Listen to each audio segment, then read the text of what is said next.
Chair now recognizes the gentleman from Connecticut, Mr. Courtney, for 5 minutes. Thank you, Mr. Chairman, and thank you, Chairman Gensler, for your testimony today. I think all of the comments about the fact that we've got to be smart about implementing the Wall Street Reform Bill are, to me, just common sense, and I don't envy your job. This is a big task ahead of you. But on the other hand, I think it's also important to remember that not acting swiftly enough, aside from the exposing us to what happened in 2008. Frankly, there are things happening out there in the economy right now where not acting, I think, is already causing real trouble. And I would just, again, focus on energy contracts right now, which, again, the timeline has slipped in terms of limiting position limits on energy contracts. We have a situation, I'm going to give you a really small example, but I think it's connected to this. In New London County, Connecticut right now, oil dealers are refusing to do any lock-in contracts for next winter's home heating oil because the market right now is just completely out of control. And these are guys who follow this stuff like a box score every day. They follow what's going on in Cushing, Oklahoma, and I'm just going to read you a quote from an oil dealer, Wilcox Fuel, Dave Foster. We don't have a clue anymore. It's really driven by media news in Wall Street, and it's disconnected from supply and demand. I mean, they, again, are calling folks like me, and they just are apoplectic about the fact that we have not recognized that there's forces in the market there that have nothing to do with them being able to run a real business. And so I just want to share that with you, that there are folks out there that they're not asking me about when are these rules going to be issued. They're asking me when are these rules going to be enforced. And I just, would just like to give you an opportunity to give us an update in terms of where you guys are with that. Again, this affects consumer confidence all through the economy, by the way. I think this is bigger than New London County.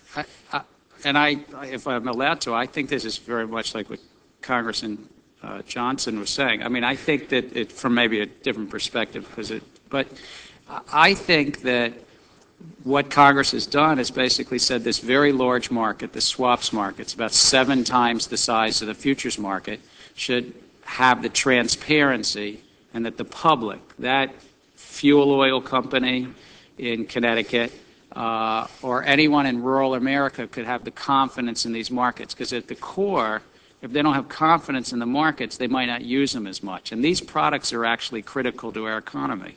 They're critical to lock in a price and gain certainty so you can focus on what you're good at in your business, whether it's planting the crops or buying the oil or refining the oil or just being... I mean, that's the irony, is that these are the guys for whom this market was supposed to operate so that they could hedge a risk and actually do a long-term contract. So, they can't even use it.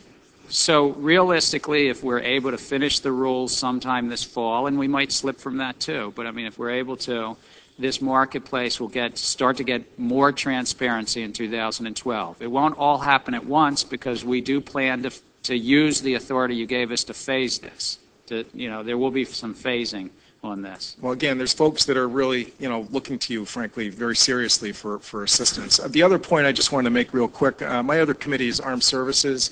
Secretary Mavis of the Navy was testifying before us the other day, and he pointed out that every $10 increase in a barrel of oil costs the U.S. Navy's annual fuel bill $300 million. Now, Society General is calculating that speculation accounts for $20 of the price per barrel. I don't know if that's right or wrong, but I just sort of throw that out there. It's a fairly credible source.